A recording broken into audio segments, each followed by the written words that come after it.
It's really fantastic to be here. I normally wake up on a Friday morning and decide how I'm going to entertain two small children. So it feels like quite a holiday to be here, actually, much as I love my children. And I never realised I would meet such a fantastic and lovely group of people. So it's been a real treat to be here today. And I think today is not just about celebrating the past achievements of what we've been doing, but to look forward and think about the amazing achievements and experiences that you're all going to go on and have, which is why I am asserting today that geography is probably the best subject in the world and certainly gave my career a fantastic start. My principal argument for this, as already mentioned by Ali, and excuse me, we're at that stage in the day where there aren't going to be many new things to say, but is that you'd have to go really far to find a broader and more varied subject than geography to study. And in fact, I think that's really its unique selling point.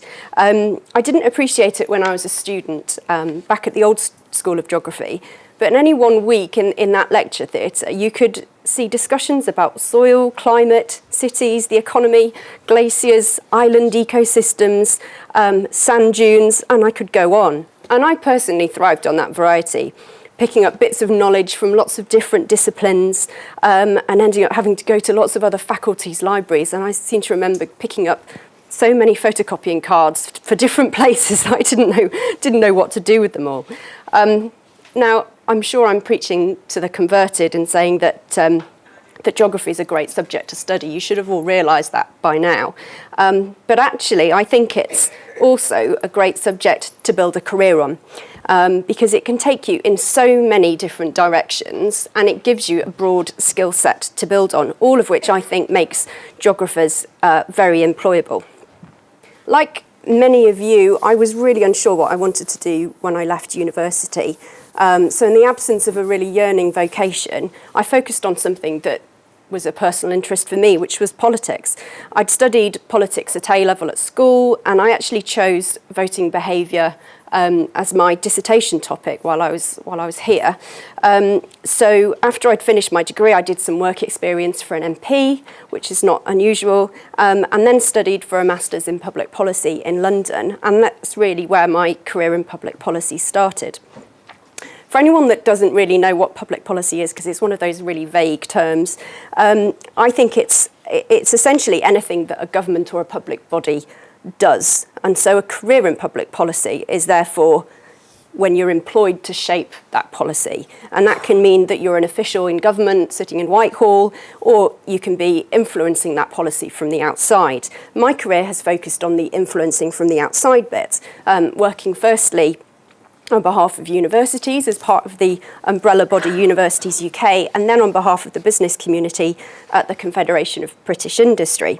And in both organisations, I've definitely used skills that I picked up while I studied geography, and definitely subconsciously pursued a really varied career, working on topics as broad as land use planning, business rates, competition, energy efficiency, enterprise, intellectual property and data protection.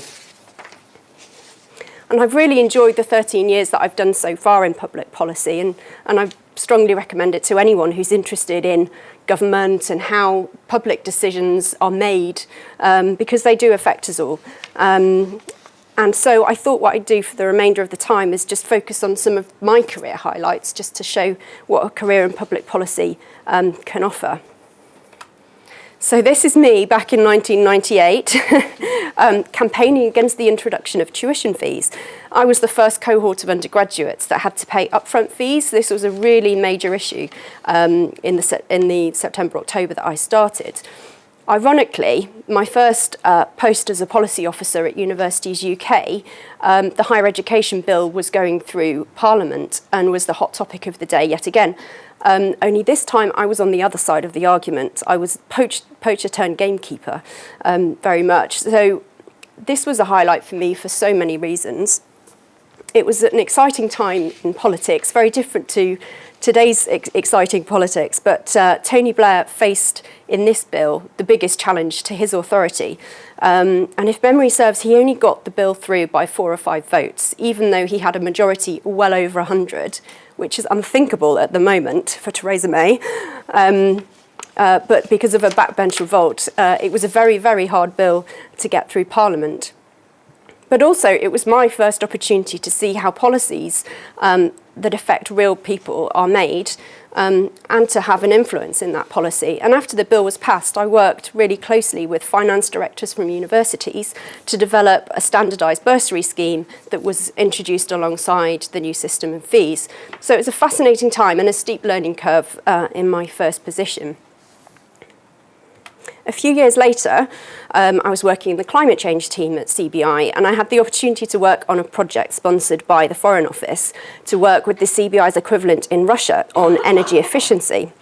The photo there was taken during my first visit to Moscow as part of the project. And I picked this as one of my highlights because it took me out of my comfort zone in a lot of ways. So at the time of the project, climate change in the UK was actually becoming a really prominent subject for businesses.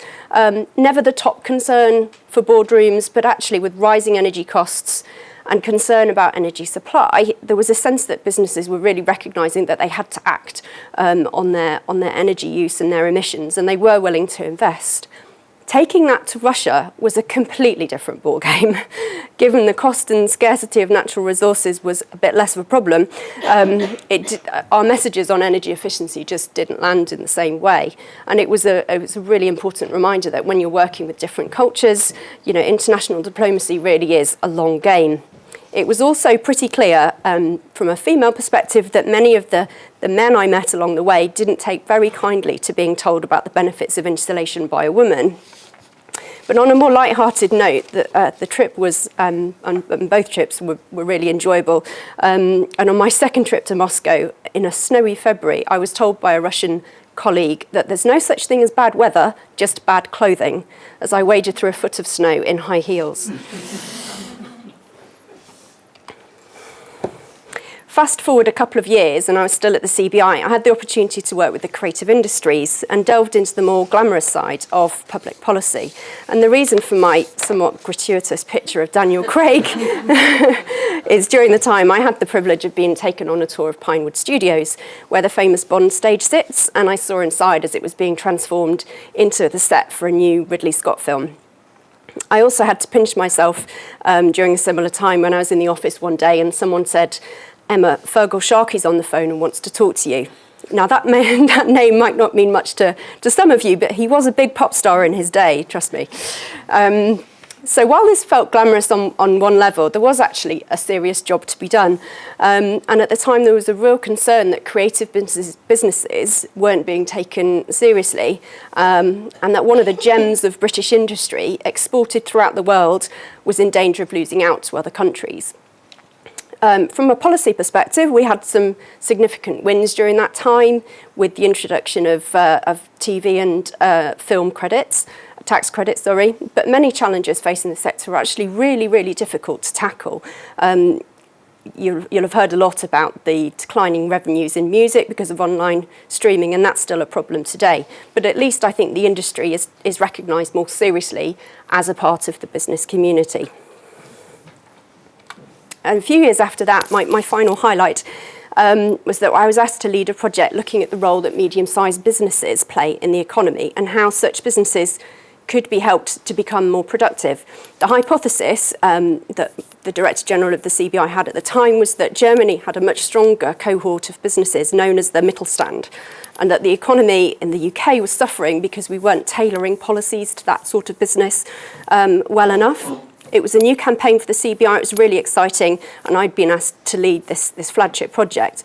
And after a year of talking to business leaders up and down the country and crunching the numbers, I wrote a report called Future Champions, which had a number of recommendations for the government to adopt. In the subsequent budget speech, George Osborne, then Chancellor, recognised our work on mid-sized businesses in his speech, and I later learnt from officials at the Department for Business that he wanted them to adopt every single recommendation. So I probably won't have such a career high again, but I still remain passionate about those businesses, and I think there are some fascinating businesses in this country that don't ever get the light of day. So as you can hopefully tell, I've thoroughly enjoyed my career so far, and I feel fortunate that I've got where I have by pursuing something that basically just interested me in the first place, and I've never stopped learning along the way. But like many women and to an increasing extent men, I have decided to take a career break to focus on family life, specifically Imogen for an Oscar, who is 2. And I mention this because it is a real dilemma for so many parents out there who want to be active parents, but who also want to have ambitious careers. I'm 6 months into my career break and don't regret it for a minute. I'm having a great time, but I'm also pretty determined to come back one day and build my career further, if for no other reason than to show these two that it can be done. So as I do that, the kind of things that I'm going to be telling myself, which I'm sure are relevant for all of you as well, is to know your strengths, follow what you're interested in, and keep confident.